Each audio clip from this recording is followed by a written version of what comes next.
Ethan Cole had been the CEO of Triverse Global, a fast-growing tech company known for its diversity, but deeply flawed in one hidden area: its tendency to underestimate the people who work behind the scenes.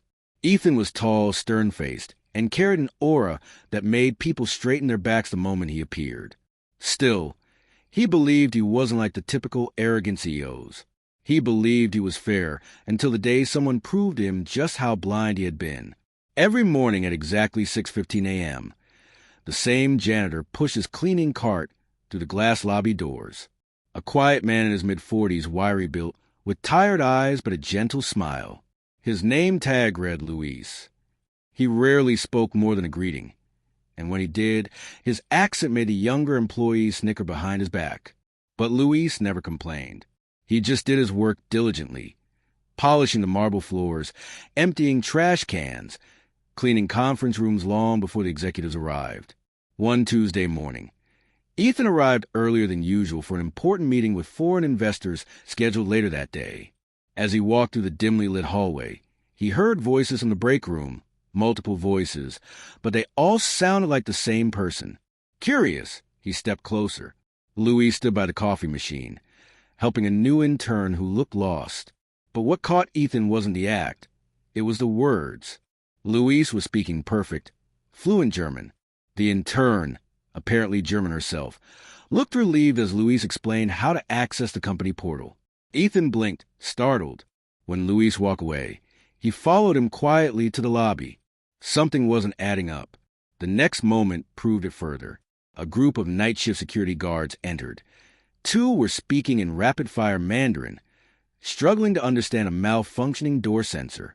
Without hesitation, Louis stepped in again, responding in smooth Mandarin as if he had spoken it his whole life. The guard stood stunned.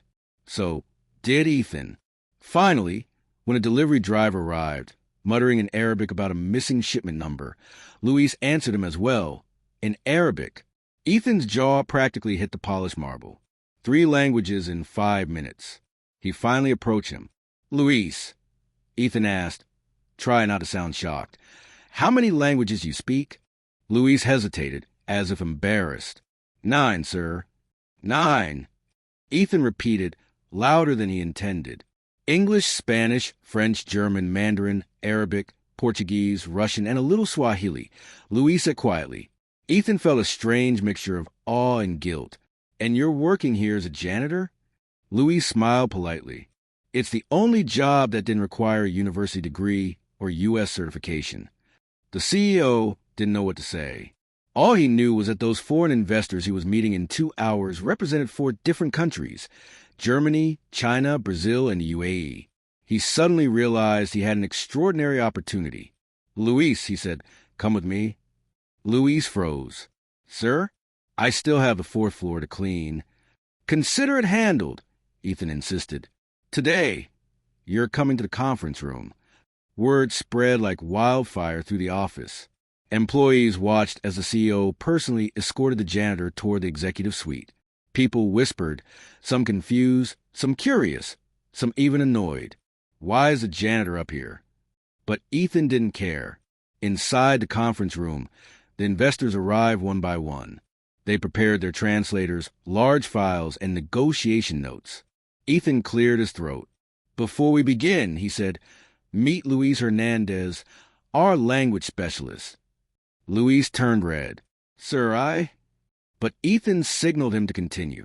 The German investor spoke first, greeting them politely, before the official translator could respond. Luis answered with flawless pronunciation that instantly impressed the delegation. Then the Chinese investor leaned forward, surprised, and spoke testingly. Again, Luis responded in perfect Mandarin, even using regional expressions that made the man laugh in delight. The Brazilian investor tried next, switching to Portuguese. Luis handled it effortlessly. Finally, the man from Dubai spoke in Arabic. Luis translated his entire introduction without missing a beat. Within minutes, every translator in the room put their papers down, stunned. The investors exchanged amazed glances. This wasn't just impressive. It was unbelievable. One of them asked, Where did you find him? Ethan smiled with quiet pride. Right here in the building. a talent we overlooked.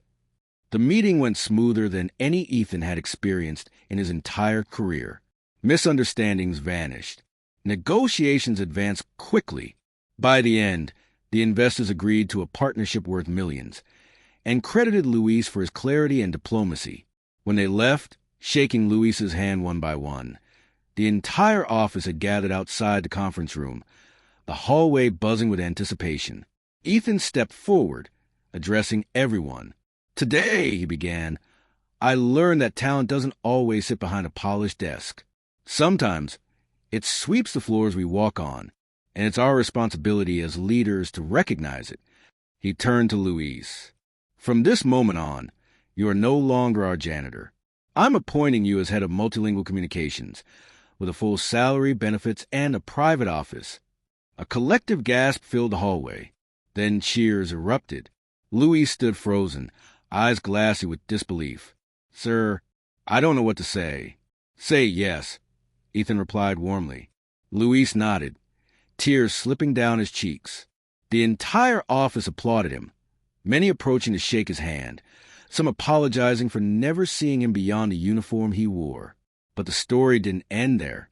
2 months later, Triverse Global expanded into 4 new countries. Thanks to Luis, he became a key figure in international operations, training staff, leading conferences, and even representing the company at world summits.